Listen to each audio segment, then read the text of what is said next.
Bear down, Bears fans. Another edition of the Chicago Bears podcast coming your way. Pat the designer, Courtney Cronin back at it again on a Thursday. And we got a lot to get into. We got some injury updates, some opportunities that may be created on this offensive line. And also, is Roschon going to get some more run?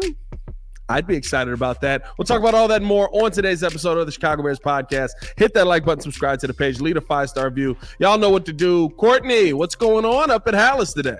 You know, today was an interesting day because Shane Waldron talked, and of course, these are conversations you wish you could have with the offensive coordinator, let's say Monday or Tuesday, but that's just the way that it works out. The Bears do their coordinator availability on Thursday, so by the time people want to talk about what happened on the 4th and 1 at the goal line or 4th and goal at the 1, and people want to address why you're running out of the shotgun as often as you are when you're in that low red zone situation. A lot of coaches want to couch that with, hey, we're moving on. We're not looking at the past. We're trying to get better and move forward. But I do think that there's quite a bit of meat left on the bone still because Waldron did something he normally doesn't do, or at least he hasn't the first couple of weeks, where he talked about the leadership council, like immediately in his press conference today, which he shouted out Mercedes Lewis, DJ Moore, Cole Kmet, and Caleb Williams. And you know, it's not a group that's specific to just captains. Those four just happen to be captains, right. But it was a meeting where it kind of felt like a come to Jesus sort of meeting, the way that it was described about what's going wrong with the offense. Obviously, they're not happy with the way that they're performing right now. They feel like they're letting the defense down, special teams, that they're not holding up their end of the bargain. And how do you get on the right track? And everybody keeps talking about, you know, we're not on the same page, communication issues, like trying to, you know, get the offensive identity going. And it just, you know, involving the players in that, the way that it sounds like they are, was just an interesting way to approach that. I think if you're Shane Waldron, now he took accountability, said he has to be better at the 4th and goal. You know, the play call that he had there with the speed option, certainly DeAndre Carter getting, you know, having to block Tyquan Lewis one-on-one, all of those things. But it's really interesting to me to feel like where it kind of feels like the offense is backed into a corner right now. And if they don't start to get these issues figured out soon, then the heat only increases on Shane Waldron because, you know, it's like, why isn't this offense working the way that it should? Why is it so difficult to get the run game going? Is it your scheme that's the problem? And that's kind of where I feel like the questions, or at least like the way that this is being positioned, is going. Considering we've now seen 3 weeks of this, and yes, there's been some improvement in it, but by and large, it's still a big issue. Yeah, and does it feel like, because I had heard, you know, Waldron's words today, and to me, it sounds like with that leadership council, maybe there's a little bit of friction building up on the offensive side, something we didn't see really last year. We heard them be very vocal, but there was always the comeback of like, we're going to get it together, don't worry about it. And of course, they end up starting to look a little bit better offensively in week 4. But it feels like there's more friction here early on between, we've seen DJ Moore be frustrated early. Caleb Williams he seemed shocked when you guys threw the number at him after the game of 52 pass attempts. He said that was not the offensive game plan going into the game. Does it feel like this offense is maybe getting a little bit frustrated with how Shane Waldron has called things through 3 weeks? I don't think anybody's thrilled with the way that things have gone. Now, I think players like accountability when it comes from the coaches, and they're going to say all the right things. Like Mercedes Lewis today talking about how, the coaches can't be out there executing. That's on us. We're professionals. They've got dudes, is what he said. Guys who've been doing it for a long time. So you expect it to look better, but I think when you boil it down, you got to get to the root of what's the issue, because they've all said it's not a talent issue. Okay, then what is it? Is it an effort issue? No, it's not an effort issue. It's not guys, it's guys maybe doing one thing this way and somebody else is doing something else. Okay, then communication issues. Is that just like a lack of coherency? That's a serious problem, I think, 3 weeks in now, if that truly is what it is. But I think it's a talent issue. I think that guys just don't want to necessarily call that out. It starts up front with the offensive line. And if that's not going to get any better right now, at least for the time being, then you're going to have to live with the results of what it looks like, unless guys are truly able to overcompensate for what the offense is lacking at the moment, which it's a struggle in pass protection. I think, Shane Waldron talks about the shotgun runs and everything else. You know, it is an option for Caleb Williams to go under center. I asked him about it. He said it is. So why isn't that happening? Well, it's probably because you can't block it up the way that you want to, and you think that play is going to get stuffed. Well, if you don't have the confidence to be able to run the full depth of your offense, then that boils down to, I don't believe I have the right personnel to execute this. And so far, with the imbalance that we've seen, you know, Caleb throwing the ball 52 times, and they did get some of their pass concepts like going this week, but you know, with play action and some of those other things we hadn't seen, but that comes at the cost of being able to, you know, execute other areas of your offense. So it feels like it's not riding on one unit or one player in specific, which just happens to be the quarterback. Yeah, and I think the talent issue up front is absolutely a problem. I think it's compounded with what we've seen in communication issues, and that's to me where I do look at Shane Waldron and his coaching staff, and I do have some concerns. I mean, we're 3 weeks into the season. We still got DJ Moore running fade routes and Caleb Williams throwing comebacks. You know, like those are things that should be cleaned up at this point. And Lance talked about it on Monday with us, and he said, listen, when you get to week 3 and you're still seeing these things, you got to look, as a coach, you got to look at yourself and say, okay, I'm teaching something wrong, because everyone is running different things. Either Caleb is off, maybe he's calling the wrong thing in the huddle, or DJ and Rome and Mercedes and all these other guys are off because everybody seems to be on a different wavelength than what the quarterback is right now. And maybe you can attribute that to an offense early, but it's my point is it's tough to combat the personnel issues, the talent issues up front when you're also creating more issues on the back end. Yeah, and no one's going to ever call out and say, well, we just don't have the players to run this. No one's going to say that publicly, but I think the more you pare it down, the more your eyes can tell you they're just not getting it right. But it's like the fine line between, well, what about some of these false starts? What about some of the pre-snap penalties? That's not a talent thing. That's straight up execution. So I think it is fair to bring in the effort level stuff and just like the mental errors that this team has. And if that falls on players, they've got to be responsible for it. That also falls on coaches to make sure that they get that thing cleaned up.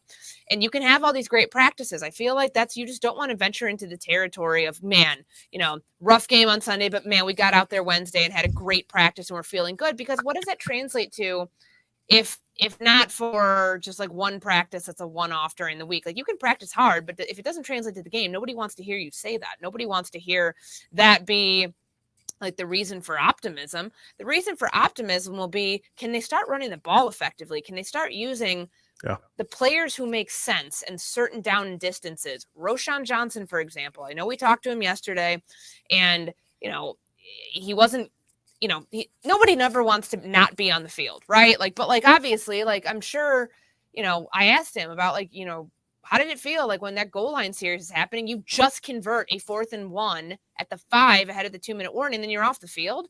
You got to be like, wait, what's going on here? That doesn't make sense. It's not really like backing up like the way that I guess like the game plan was going. And what Shane Waldron said today, like, you know, about DeAndre Swift, and I'm just trying to find the quote here so I can make sure I get it correct. Like, their game plan going in with their running backs was just a little confusing based on, like, they wanted to have Khalil Herbert be the back in the low red zone, which he was, those 3 straight runs, as we saw. And that's why, like, Roschon Johnson came out of the game on after the 4th and 1. But then it's like, okay, then why are you bringing DeAndre Swift in that situation where it's obviously it's an option play? You have your speedy back in there who, you know, none of that made sense in terms of personnel usage. So I think that this is going to be the week where, with Matt Eberflus notably taking a bigger step now with the offense than he has before, that's going to be the emphasis of, can you just get the right personnel out there for the right situations and not trying to make guys who don't fit in certain circumstances do things that they're not capable of? Yeah, and I think, listen, that's why when we hear Jeremy Fowler's from ESPN's quote from his article, basically talking about, watch for Bears running back Roschon Johnson to possibly get an extended look this week. Chicago has struggled mightily to run the ball and turned to Johnson more of a bruiser for 8 carries in week 3 versus the Colts. The Bears need to get downhill faster. Yeah. When you see behind this offensive line, I know it's not a crazy number, but it does remind me of a David Montgomery type when he was running behind a struggling offensive line as well, up just under 4 yards per carry. That's a guy that can get you more than 4 yards per carry if you have a good offensive line. But in the situation you're in right now, you have to utilize that guy more and more. Do you agree that we'll probably see more of Roschon Johnson this coming week? Yeah, I do. And I think it's a simple mentality of riding the hot hand at running back. Like, he was that guy in the first half, yet in the critical situation, they took him out of the game.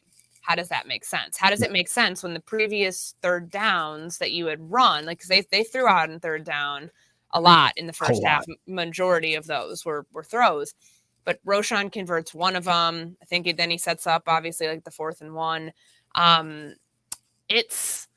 It's just a little surprising to me that, like, the body types there, you need a guy to fall forward. You need somebody with a struggling offensive line who can fight through that contact and get the yards after first contact, and they didn't turn to him. So I think that's a no-brainer. I think if anybody's listening and, like, looking for, like, fantasy pickups or anything like that, that should be the person that they decide that they want to lean on in the run game, knowing it hasn't worked with DeAndre Swift. It hasn't worked with Khalil Herbert outside of the touchdown that we saw in Houston. Granted, I don't know if anybody would have been successful on the play that he got taken out by DeAndre Carter. I think that was just kind of one you throw away, but you got to use your most powerful guys in certain circumstances. And I think that's definitely Roschon Johnson and those critical third downs that, they just didn't get enough of with their run game.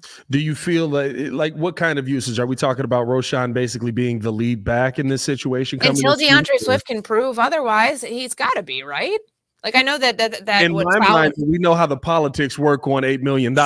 Sure. But they're not winning games right now with him. Right. And that's a big problem. I think that you have to make the hard call to know, hey, it's just not working right now with DeAndre Swift. And nobody seems to have, like, an answer as to why that is, which is frustrating because you ask people about, like, it's not just an effort thing. Like, it's a scheme thing that's not pairing up well enough with the personnel usage. So until you can figure out a way around that, you have to go with the back that gives you the best chance to get in a rhythm. Because it was interesting. I talked with Chad Morton, the running backs coach, today, and I thought he said something that was, profound. Because so often we hear all this bullshit about, like, guys got to get lathered up. Guys got to get, in a rhythm.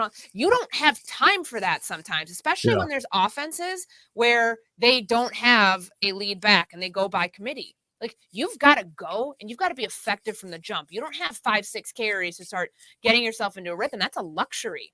Right. And I think that it was a very honest way of talking about, like, how they need to deploy this personnel. And, if Roschon just happens to end up being their lead rusher this week, no one's going to be surprised, but it might be the best thing for them going forward till they figure out a better role for DeAndre Swift, because it's not what they signed up for, at least in these first 3 weeks. It's not at all what they paid for, having him as their lead back. Yeah, and listen, there's been multiple problems. It's not all on Swift. It is on correct. It's not at all, but, like, I do think that the personnel usage, it just feels like a lot of things are out of place right now. Yeah, listen, there's one play. DeAndre Swift takes the right route. He looks like he's going to break big. Literally, they throw Coleman Shelton into him. Like, another human being is launched into his path, and he gets tackled on that. So you have to give him some grace. But I think the concerning part is, at least early on for me, when the plays were there's a play I talked about it with J-Mac yesterday where, he's locked up. DJ Moore locks up the outside edge. Looks like it's a press bounce. DeAndre Swift takes this to the outside of DJ. He probably scores a touchdown. For some reason, he gets, for lack of a better word, he's seeing ghosts out there. He cuts it up too early. He gets taken down. When you have a guy that's dealing with that, especially with what DeAndre is coming from, being behind one of the best offensive lines of football and still having his struggles. When you look at last year, most of his yards come from 3 games throughout the season last year, and most of his big yardage games. Outside of that, he doesn't break 100 very often. You're dealing with a guy that's dealing with the mental part of, like, probably, hey, I'm really struggling out here, and I got to figure out how I can do this to save my career here. And you just can't do that while trying to win football games. And so I agree. I think Roschon is going to be a good option back there. Hopefully DeAndre can get it figured out. At a minimum, you got to still involve him in the pass game in my mind, because that's where we kind of started to see him get going. I mean, that's a smart role for him. Like these screen passes, just scheming up easy completions. So like, the throw to Rome Odunze, and I know we've been over it. We don't have to like rehash like him trying to fit that into a tight window, but there was an option for him in the flat. And for Caleb in the flat. I just think that those are chalking up some of those easier completions, stacking them so that the quarterback can get comfortable. That can be what you rely on DeAndre Swift for until you're able to figure out what the rotation and rhythm is going to be within this offense. Because, look, I remember I asked Eberflus about this at the beginning of the season. The by committee approach that they had last year in this run game, they shifted away from that when they signed DeAndre Swift. It's not working right now, so I don't feel like you need to like force this thing through just to prove a point about who you want to be your lead rusher, when you can go by committee and maybe that yields better results, and maybe you just stick with it at that point. Yeah, I mean, listen, that's what worked best last year. I mean, when we saw it last year, and they had a lot of injuries. Like they're lucky now, outside of Travis Homer, like they had a lot of injuries to the running game last year that forced them to go in that path. Yeah, but I think the tough part is it forced them to commit to one and or two running backs, and every time they did that, you saw good production out of them. Yeah, I mean, like even when we brought Darrington Evans. When we brought Darrington Evans back, and he had to be the only rusher that day, all of a sudden Darrington Evans is in the end zone. Oh, you get 2 touchdowns in that game, and he's running the football. I think he got 70, 80 yards. And I get like when you have those moments of like, hey, you're forced to do this, all of a sudden you see something work.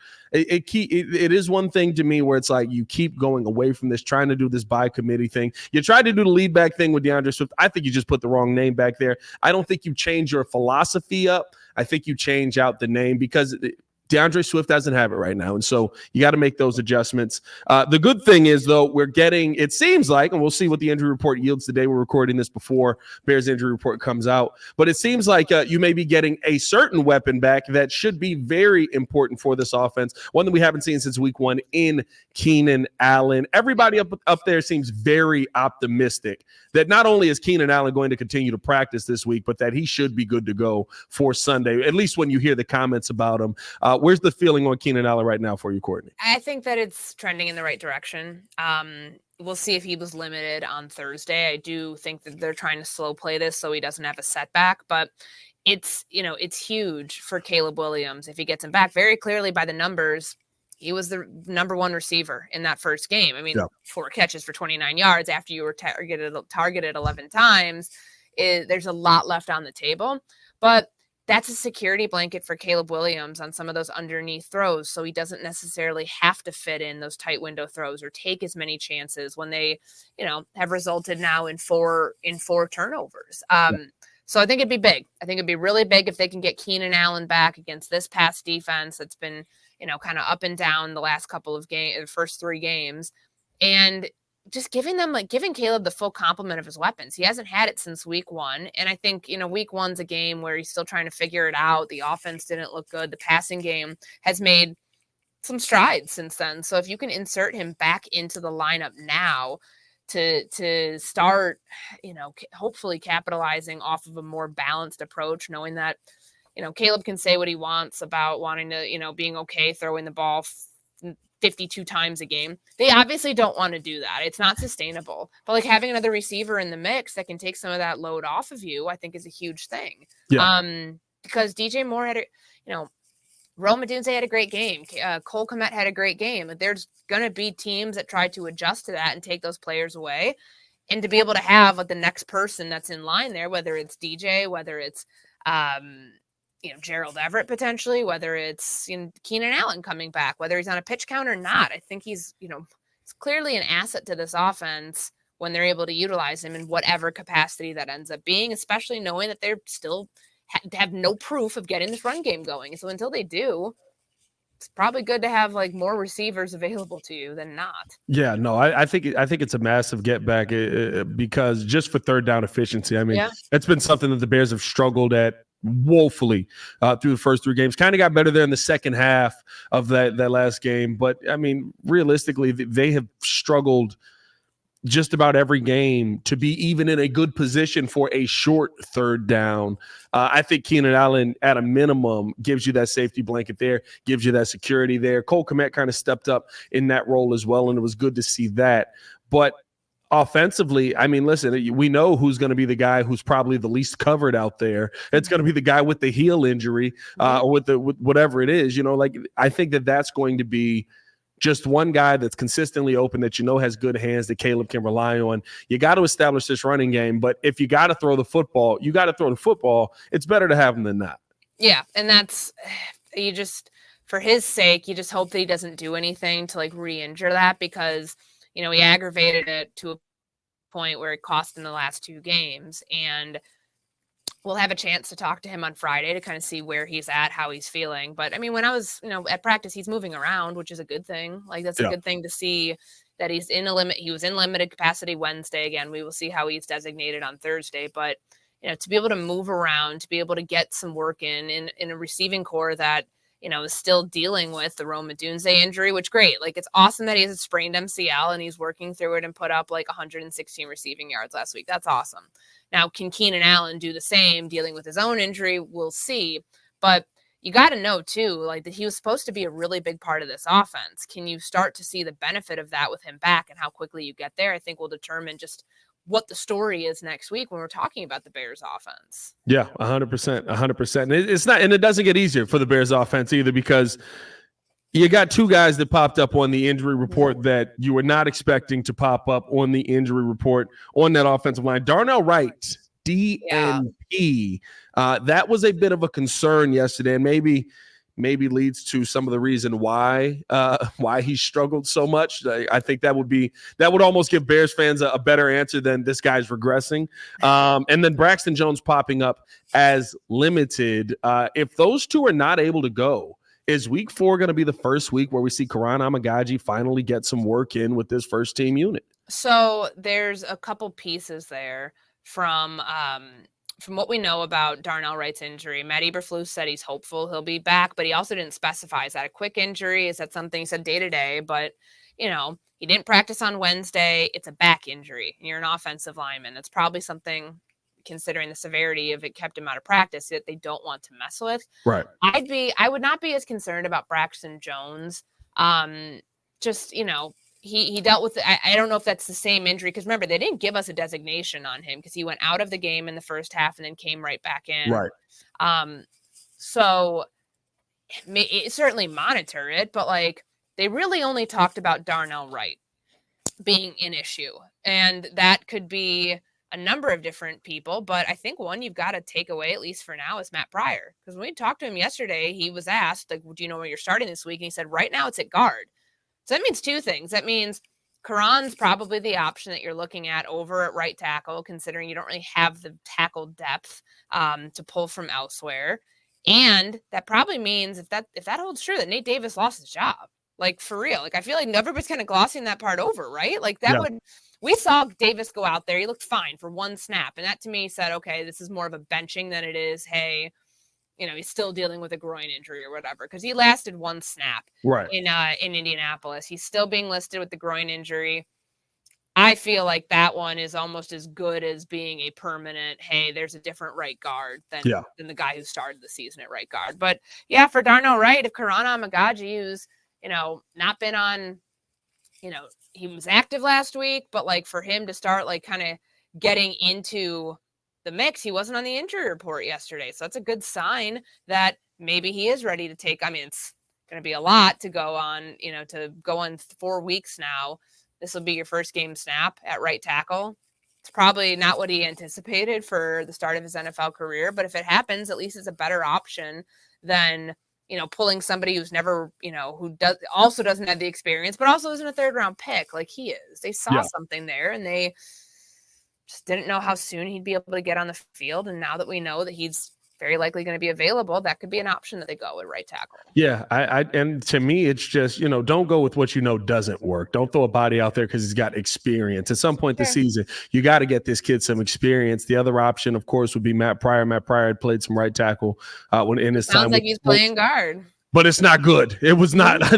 I think his last start at a tackle position, he allowed 3 sacks, 6 pressures, and 2 QB hits on top of this of the sacks. So yeah, I mean, like you're not in a great spot there option wise. Why not give the rookie an opportunity? And everybody keeps saying, well, he didn't have an offseason, he didn't have a training camp. We're trying to slow play this thing. He's not going to get one. There's not some magical midseason offseason or training camp that he's going to get that's going to get him up the speed. So unfortunately, you got to throw him out there. In my mind, in game situation, I would not be mad if this is Karan Amagaji's first start at right tackle. They do have some solid defensive ends over on that Rams team that probably will end up getting the best of him a couple of times. But you've got to get this guy some experience at some point. And this is the first player, at least in my recent memory, unless you feel he's not talented enough and you need to develop the absolute best out of him for him to get on a football field, which in that case, you shouldn't have drafted him.